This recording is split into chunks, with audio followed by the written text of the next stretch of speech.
Rise and shine, it's espresso time. Hey, it's Evan Carmichael, and successful people do not wake up and go, yes, today is gonna be amazing. The only difference is they have a morning routine that sets them up for success.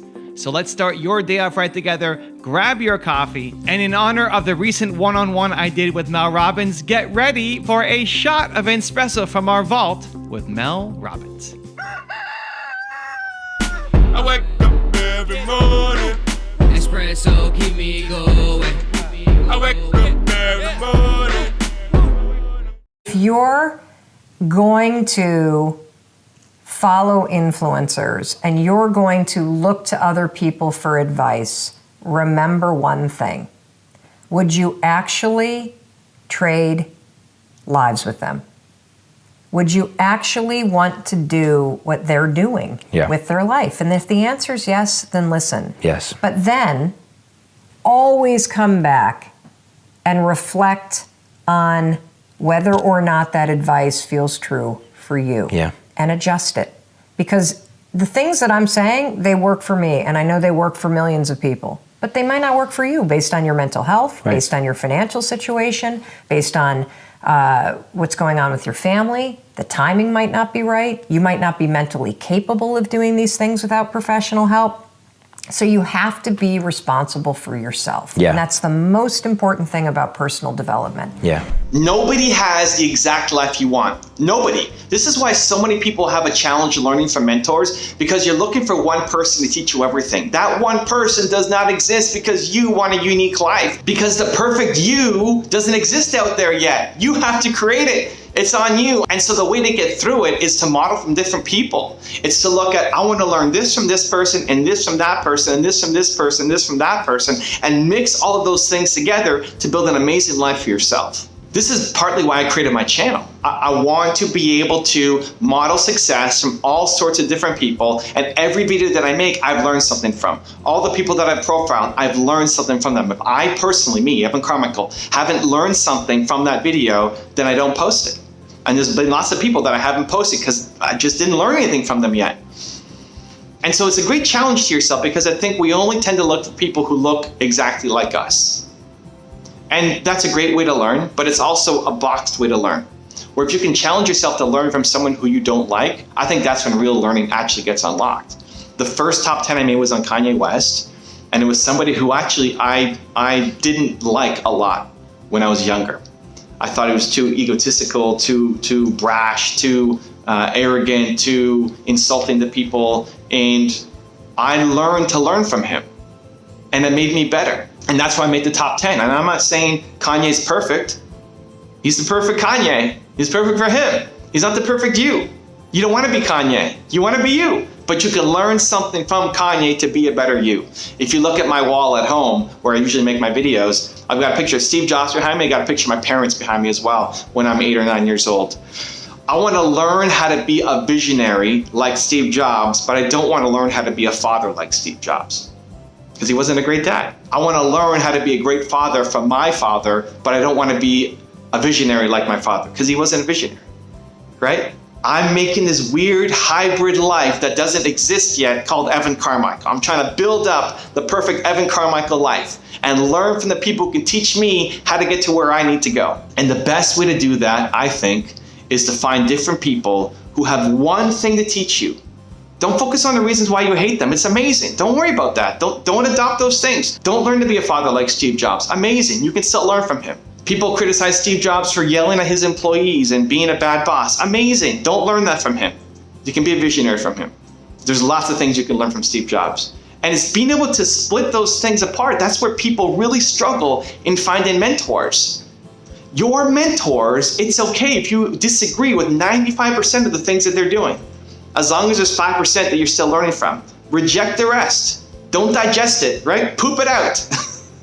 You're eating it, digest what you need and poop out the rest. It's okay, it's great, it's poop, it's garbage, it doesn't serve you, amazing. But the more mentors that you can collect who teach you something specific that help you become the best you, that's how you actually start creating an amazing life. So I'm gonna give you a 3-step process on how to figure all that out. Step number 1 is figure out 3 things that you wanna get better at. What are 3 things that you wanna get better at? And be specific.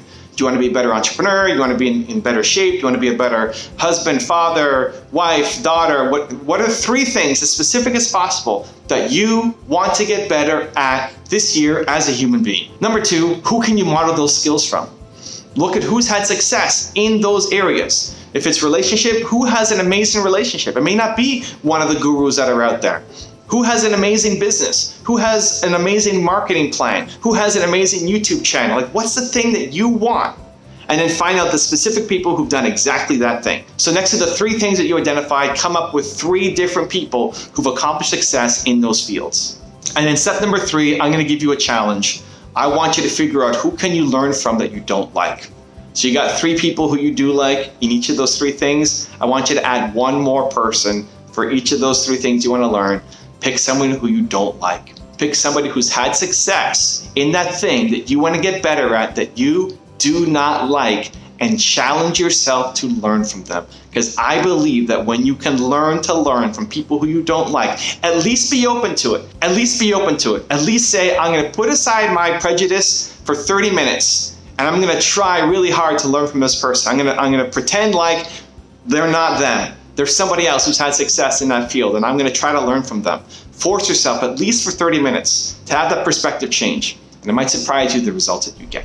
Now, I've got a special bonus clip that I think you're going to enjoy. But before that, it's time for the good deed of the day. This is something new. I believe that you're built to serve, and it feels so good to do something nice for somebody else. So good deed of the day, put down in the comments 1 thing that you need help with, that you're working on, that you'd love some support or guidance on. And then 2, go comment on somebody else's comment and give them some love, give them some support, give them some encouragement, maybe give them some connections, try to help them solve that problem. Even if it's saying, I believe in you. That 1 little bit of encouragement can be the difference between somebody quitting and continuing on. So the good deed of the day, in the comments below, write down 1 thing that you need help on, that you're struggling with, that you're working on.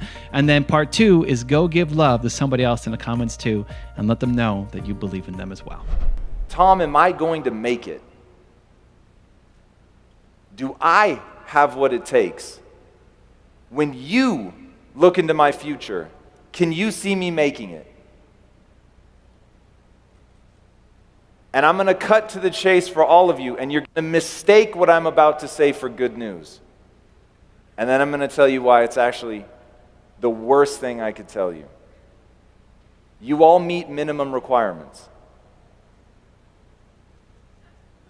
You all meet minimum requirements. So whatever it is you want to do, I'm not going to say that it's going to be easy for you because you're ultra smart or something. You probably aren't. But everyone that I've encountered here, literally, without exception, every single person that has come up to me and said something, you meet minimum requirements. Even you awkward that have a hard time like making eye contact. Even you guys, I'm telling you right now, you've got something you're going to have to deal with, but you meet minimum requirements. Now, minimum requirements for what? For whatever you want. Now, that sounds great, right? Tom said I can make it. This is amazing. But all I've actually said is now, if you don't make it, it's on you. And that's it. There's nobody else to blame. Everything is your fault. No one's going to do anything for you. Couple rules of being a real leader. You need to take responsibility for your own life. Bringing energy to your team. Leading in recruiting. Leading in leadership. Leading in growth. Nobody owes you anything, but you owe other people everything. That's what a leader does. You take responsibility. You know exactly right now what you're not doing. It would be criminal of you to leave here and say, I don't know what to do. You know exactly what you're afraid of. You know exactly what you've been avoiding, and you got to make a decision to change it. You know exactly what it is. Don't BS anybody. You know what you need to do different. You know the changes you need to make. And if you can do that, you stop kidding yourself, you can win. You can overcome your fear, overcome procrastination, whatever that is. If you want to see the one-on-one I did with Mel Robbins, check out the video right there next to me. I think you'll love it. Continue to believe, and I'll see you there. I hate you, Evan. I hope you lose, Evan. I hope your business goes bankrupt, Evan. Evan, you're a terrible person. I spent the first 40 some years of my life trying to be somebody else.